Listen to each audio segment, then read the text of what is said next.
చాలా సింపుల్‌గా egg rice తయారీ విధానం చూసేద్దామండి. కడాయి పెట్టి ఆయిల్ వేసి, కోడిగుడ్లు వేసి, వేసిన వెంటనే కలిపేయకుండా జస్ట్ ఈ విధంగా కలుపుతూ ఉండాలనమాట. కలిపేటప్పుడే కొంచెంగా పసుపు, కొంచెంగా సాల్ట్ వేసి బాగా ఫ్రై చేయాలి.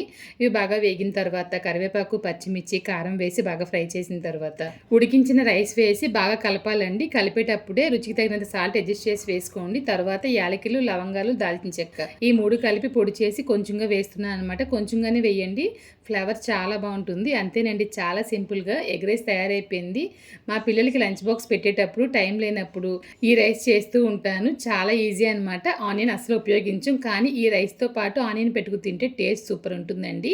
నాకైతే చాలా ఇష్టం. బాస్మతి రైస్ ఉపయోగిస్తే ఇంకా బాగుంటుందనమాట. మీరు కూడా ఒకసారి ట్రై చేయండి. మీకు ఏమైనా రెసిపీస్ కావాలనుకుంటే కమెంట్‌లో అడగండి. తయారు చేసి మన ఛానల్‌లో పోస్ట్ చేస్తాను. ఎప్పటినుంచో ఒక సిస్టర్ వచ్చేసి రసం రెసిపీ అడుగుతున్నారు. వీడియో చేశాను సిస్టర్, రేపు పోస్ట్ చేస్తాను అది.